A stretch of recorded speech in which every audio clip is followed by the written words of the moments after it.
Halo semuanya, selamat datang kembali di channel ini. Hari ini kita akan membahas sesuatu yang sangat mendalam dan mungkin sering kita abaikan.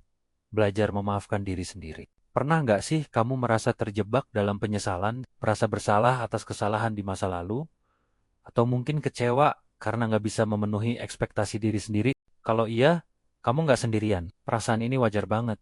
Tapi kalau dibiarkan berlarut-larut, bisa jadi beban yang sangat berat. Memaafkan diri sendiri itu bukan berarti kita melupakan kesalahan atau menganggapnya sepele.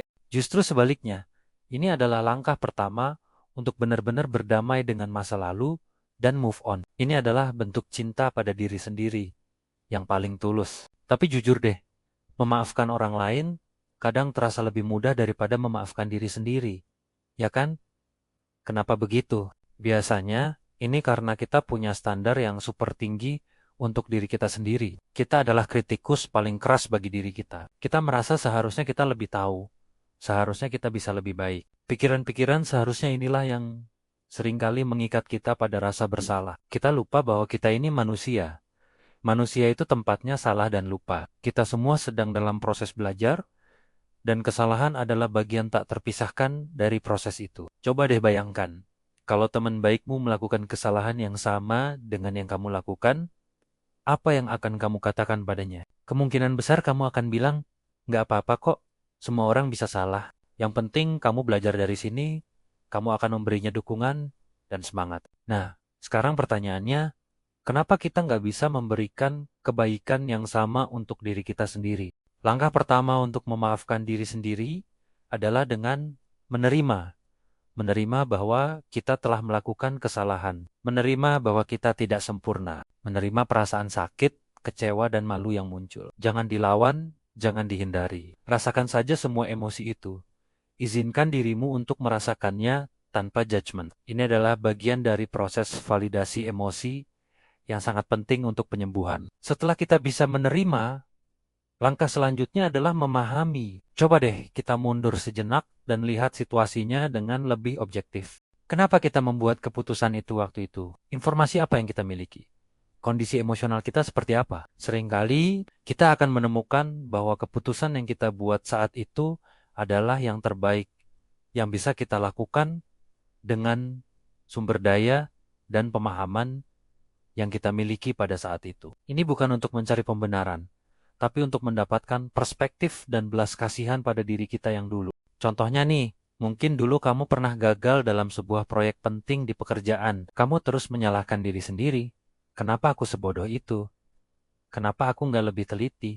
Coba ingat-ingat lagi, mungkin saat itu kamu sedang stres karena masalah keluarga, kurang tidur, atau deadline yang nggak realistis. Dengan memahami konteksnya, kita bisa melihat bahwa kita bukan bodoh, tapi kita adalah manusia yang sedang berada di bawah tekanan. Proses memaafkan diri juga melibatkan pelepasan. Melepaskan ekspektasi bahwa kita harus selalu sempurna. Melepaskan kebutuhan untuk terus menghukum diri sendiri.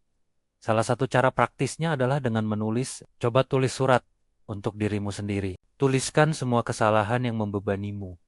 Semua rasa penyesalan, semua rasa sakit, tuangkan semuanya tanpa filter. Setelah itu, tulis surat balasan dari sisi dirimu yang lebih bijaksana, yang penuh kasih, sisi diri yang akan kamu gunakan untuk menasihati teman baikmu. Tuliskan kata-kata pengampunan, pengertian, dan dorongan. Katakan pada dirimu bahwa kamu diampuni, bahwa kamu berhak untuk bahagia, dan bahwa kesalahan itu tidak mendefinisikan siapa dirimu. Membaca surat ini bisa menjadi pengingat yang kuat saat rasa bersalah itu datang lagi. Lalu, apa yang harus kita lakukan setelah memaafkan? Kita harus belajar dari kesalahan itu.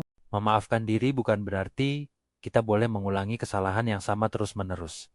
Justru sebaliknya. Jadikan kesalahan itu sebagai guru terbaik. Tanyakan pada diri sendiri, pelajaran apa yang bisa aku ambil dari kejadian ini?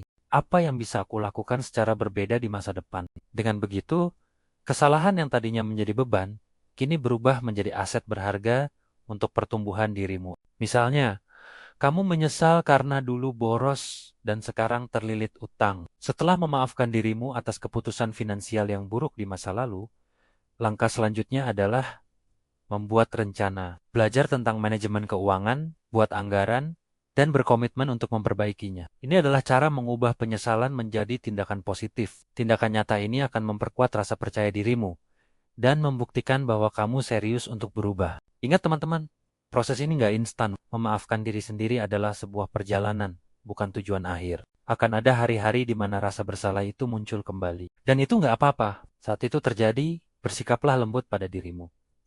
Ingatkan dirimu bahwa kamu sedang dalam proses. Ucapkan afirmasi positif, seperti aku memaafkan diriku, aku berhak mendapatkan kedamaian, atau aku belajar dan bertumbuh setiap hari. Coba deh kita mulai dari hal kecil hari ini. Pikirkan satu hal kecil yang kamu sesali tentang dirimu. Mungkin karena kamu menunda pekerjaan, atau lupa membalas pesan teman. Tarik napas dalam-dalam, dan katakan pada dirimu sendiri, aku memaafkan diriku untuk ini. Aku akan berusaha lebih baik lain kali. Rasakan bebannya sedikit terangkat. Lakukan ini secara rutin dan pelan-pelan, otot pengampunan dirimu akan semakin kuat. Penting juga untuk mengelilingi dirimu dengan orang-orang yang suportif. Orang-orang yang gak akan menghakimimu atas masa lalumu, tapi justru mendukung pertumbuhanmu.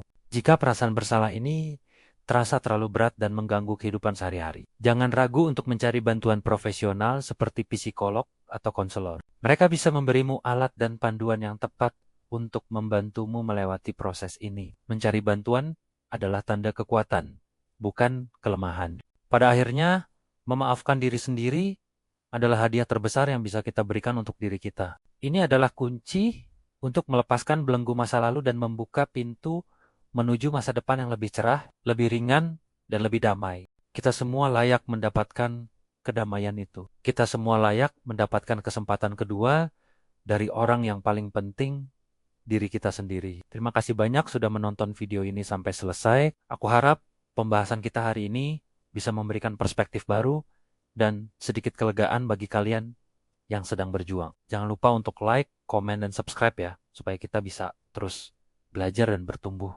bersama. Bagikan juga video ini ke temanmu yang mungkin membutuhkannya. Sampai jumpa di video selanjutnya.